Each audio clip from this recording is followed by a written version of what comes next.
नमस्कार मित्रों। तो आज जिस कथा या कहानी को लेकर आपके सामने प्रस्तुत हुआ हूँ, यह प्रेमचंद की प्रसिद्ध कहानियों में से एक है, जिसका नाम है दो बैलों की कथा। प्रेमचंद जी यहाँ पे बैलों को इस रूप में प्रस्तुत करते हैं जैसे कि वो बैल ना हो के कोई इंसान हो, यानी यहाँ जानवरों का भी मानवीकरण है। दो बैलों की कथा एक कृषक समाज का और साथ ही साथ भारतीय परिवेश का परिचय कराता है हमें, और एक जानवर का अपने मालिक के प्रति प्रेम को भी उजागर कर। इस कहानी के लेखक मुंशी प्रेमचंद है, और जब इसकी शुरुआत करते हैं तो वो कहते हैं कि सीधेपन व सहनशीलता के कारण सबसे बुद्धिहीन समझा जाने वाला प्राणी अगर कोई है तो वो गधा है, और उसके बाद कोई दूसरा प्राणी है तो वह बैल है। बैल को इसलिए नहीं कहा जाता है प्रथम में, क्योंकि कहते हैं कि उनमें ऋषि मुनियों के लगभग सभी गुण पाए जाते हैं, सरल, सीधा, सहनशील, क्रोध रहित होना। बस थोड़ी कमी रह जाती है तो विद्वता की। अगर ज्ञान होता तो गधे को भी ऋषियों की श्रेणी में डाल दिया जाता। और बैल को इसलिए दूसरा स्थान मिलता है क्योंकि बैल कभी कभार अपना क्रोध प्रकट कर देते हैं, जो कि गधे नहीं करते। यानी इस तरह से अगर कहा जाए तो बुद्धिहीन प्राणियों में जो सर्वश्रेष्ठ है वो गधा है, और दूसरे स्थान पे जो है वह बैल है। मुंशी प्रेमचंद जी इस कहानी की शुरुआत में बताते हैं कि इसमें एक किसान है जिसका नाम झूड़ी है, और उसके पास दो बैल होते हैं, एक का नाम हीरा और दूसरे का नाम मोती। लंबे समय से एक दूसरे के साथ रहते हैं ये, और साथ रहने के कारण इन दोनों में स्नेह और प्रेम बढ़ जाता है। एक भाईचारा, एक मालिक के साथ तो इनका स्नेह होता ही है, लेकिन इनमें आपसी प्रेम भी बढ़ जाता है। आपस में सींग भी लड़ाते हैं, लेकिन वो लड़ने के लिए नहीं, बल्कि एक दूसरे के प्रति अपना प्रेम प्रकट करने के लिए। कभी कभार एक दूसरे को चाटते भी हैं, कभी कभार एक दूसरे को सूंघते भी हैं। और इनकी एक खास बात और बताते हैं प्रेमचंद कि ये आंखों के इशारों में ही बातचीत कर लेते हैं। देखिए कितना सहज स्वभाव में प्रेमचंद ने इन बैलों के बारे में बताया है कि ये आपस में कितना प्रेम करते हैं। यह प्रेम जानवरों का ना हो कि जैसे मानविक प्रेम भी दिखता है। कहते हैं कि एक बार ऐसा होता है कि झूड़ी जो है उसका एक साला है जिसका नाम है गया। वह आता है अपने दीदी के घर, और ये दोनों बैल को अपने साथ ले जाना चाहता है। झूड़ी भी क्या करे बेचारा, वो इन दोनों बैलों को गया के साथ अपने ससुराल भेज देता है। बैलों को ऐसा प्रतीत होता है कि झूड़ी ने उन्हें बेच दिया। कहीं ना कहीं इन दोनों हीरा और मोती दोनों के मन में ऐसा एक क्षोभ पैदा होता है कि मेरे मालिक ने मुझे बेच दिया है। वह उनके साथ चले जाते हैं। अब ऐसा है कि ये तो अपने मन से जाना नहीं चाहते हैं, तो जब गया इनको ले जाता है तो हीरा एक तरफ भागता है, मोती एक तरफ। इसको परेशान करने की साजिश होती है, और ये दोनों उसको परेशान करते हैं पूरे रास्ते। ये दोनों गया के घर पहुंचते हैं। गया इनको रस्सियों में बांध देता है, और बांध देने के बाद जब सब सो जाते हैं तो हीरा और मोती क्या करते हैं, अपनी रस्सियों को तोड़ डालते हैं और फिर अपने घर की तरफ चल देते हैं। सुबह होती है, झूड़ी जब उठता है तो अपने घर के सामने हीरा और मोती को पाता है। इन दोनों को देख के, इनकी वफादारी को देख के, इनके लगाव को देख के झूड़ी को बहुत खुशी होती है। झूड़ी क्या करता है, इन दोनों को बहुत सहलाता है, इन लोगों को खाना पानी देता है, सानी देता है। लेकिन झूड़ी की जो पत्नी है इन दोनों बैलों को अपने दरवाजे पे देख के बहुत नाराज होती है।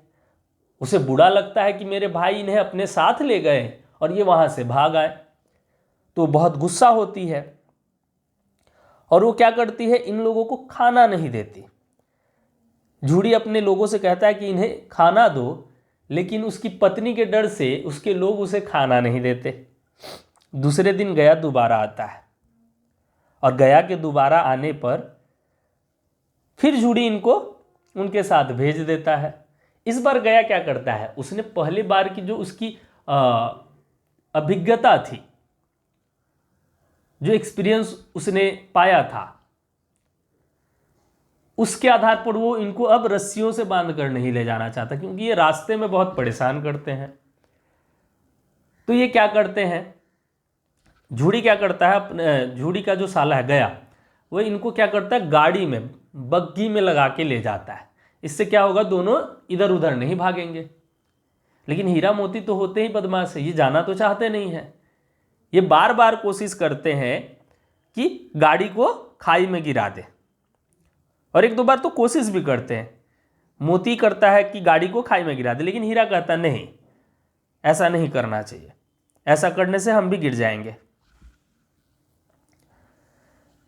घर पहुंचता है गया, तो पिछली बार उसने जिस रस्सी से बांधा था उसे लगा ये रस्सी कमजोर है, इसी कारण ये क्या करता है, इस बार उसे इन दोनों बैलों को मोटी मोटी रस्सियों से बांधता है ताकि उसे तोड़ के ये भाग ना सके।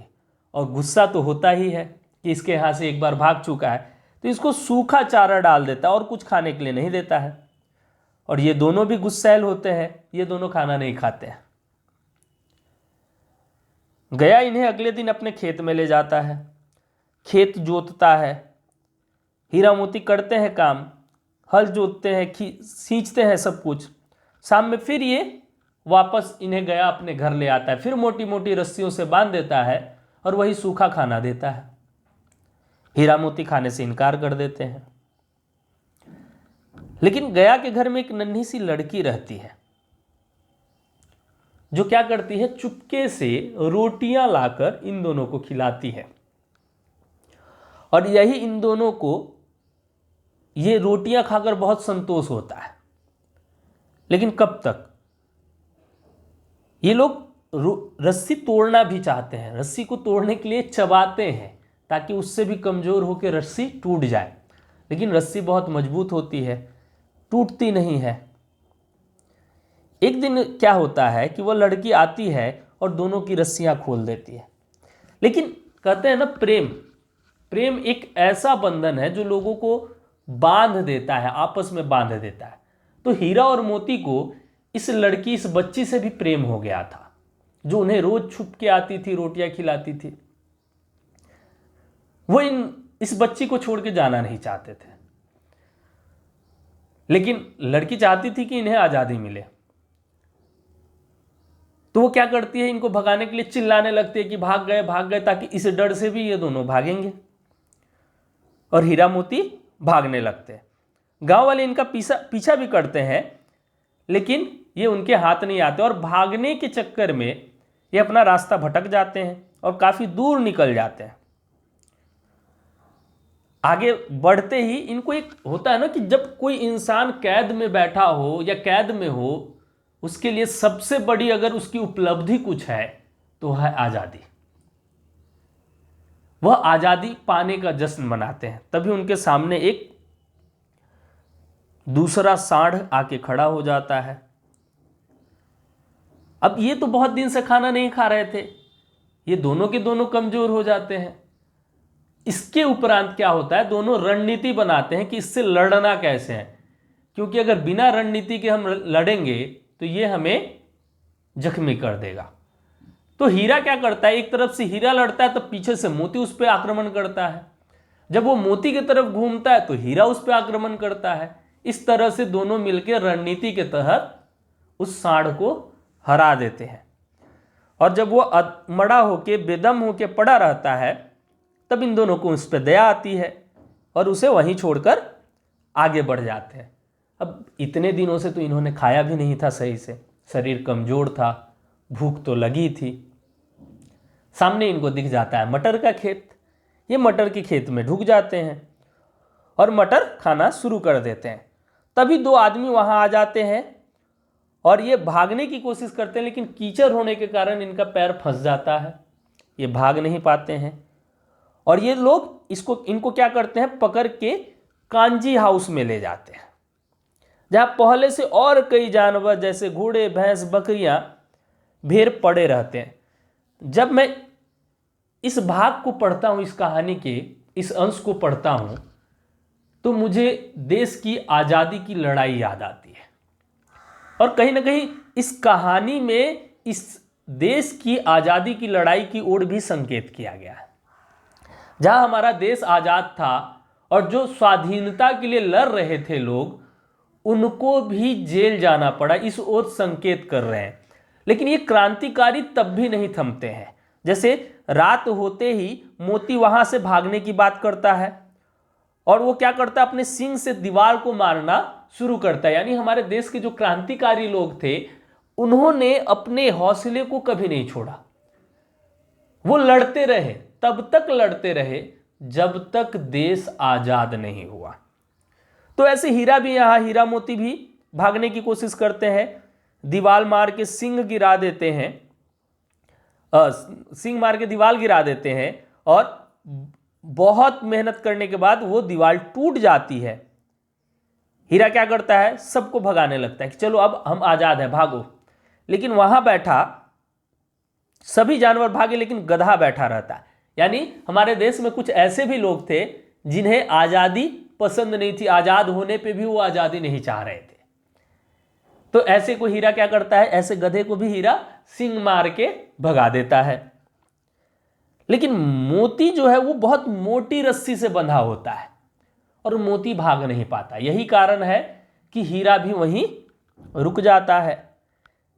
इस सब के उपरांत जब चौकीदार वहां आता है और यह सब देखता है तो उसे बहुत गुस्सा आता है और वो क्या करता है, इन दोनों जानवरों को डंडे से बहुत पीटता है और भी मोटी रस्सी से उन्हें बांध देता है। इसी तरह कई दिनों तक, कई हफ्ते भी, एक हफ्ता बीत जाता है और बिना खाना पानी दिए इन दोनों को उसी कांजी हाउस में बंद करके रखा जाता है। एक दिन इन दोनों जानवरों की नीलामी होती है। एक कसाई आता है, उन्हें खरीद लेता है और उन्हें अपने साथ ले जाने लगता है। हीरा मोती जब उसके साथ जाने लगता है तभी उनको ऐसा महसूस होता है कि यह रास्ता जैसे उनके पहचान का है और उनमें एक नई ऊर्जा आती है। कमजोरी के बाद भी उनमें एक नई ऊर्जा पैदा होती है और वो क्या करते हैं, भागना शुरू करते हैं और भागते भागते वो झूड़ी के घर पहुंच जाते हैं। जहां उन्हें बांधता था झूड़ी, उस जगह पे जाके खड़े हो जाते हैं। झूड़ी उन्हें देखते दौड़ा दौड़ा आता है और उन्हें गले से लगा लेता है, क्योंकि इनको तो एक पारिवारिक प्रेम था ना इनमें। और बैल भी झूड़ी से चिपक जाते हैं। यह देख के सब खुश होते हैं। तभी वो दड़ियल, जो कि कसाई जो उन्हें खरीदा था, वहां आ पहुंचता है। वह झूड़ी से कहता है कि यह मेरे बैल हैं। झूड़ी कहता है नहीं, ये मेरे बैल हैं। तो वह कसाई बताता है कि नहीं, ये मेरे बैल हैं, नीलामी में मैंने इन्हें खरीदा है। और वो जबरदस्ती बैलों को ले जाना चाहते हैं। तब हीरा और मोती क्या करते हैं, उसको सींग मारना शुरू करते हैं और उसको खदेड़ते हैं और वो भागने लगता है। हीरा मोती उसे तब तक दौड़ाते हैं जब तक वो गांव से बाहर ना निकल जाए। इसके बाद झूड़ी क्या करता है, दोनों की नाद में खली भूसा चोकर दाने देके उन्हें खाने के लिए देता है। और ये लोग इतने दिन से भूखे थे, इस खाने को बड़े चाव से खाते हैं। और इतने में ही झूड़ी उन्हें उनके माथे को चूमने लगता है और यही यह कहानी समाप्त होती है। यह कहानी केवल एक दो बैलों की कथा नहीं है, साथ साथ हमारे देश की स्वाधीनता की भी कथा है, जहां हम दूसरों के अधीन होकर गुलाम हो जाते हैं। हम संघर्ष करते हैं, हम लड़ते हैं, अपनी आज़ादी पाना चाहते हैं और आज़ादी पाने की राह में हमें बहुत कठिनाइयों का सामना करना पड़ता है, बहुत परिस्थितियों से जूझना पड़ता है। साथ ही हमें जेल भी जाना पड़ता है और जेल से निकलने के बाद भी फिर संघर्ष करना पड़ता है। यानी हमारे पूर्वजों के, हमारे पहले के जो पूर्वज थे जिन्होंने आज़ादी की लड़ाई में भाग लिया, उनके संघर्ष को भी कहीं ना कहीं यह कहानी दर्शाती है। तो आज के लिए इतना ही। आप लोगों से जो प्रेम मिल रहा है, जो आपका समर्थन मिल रहा है, यह हमारे लिए बहुत है और ऐसे ही आप हमें समर्थन देते रहें, प्रेम करते रहें। हमारे चैनल को लाइक, सब्सक्राइब और शेयर करना ना भूलें। धन्यवाद।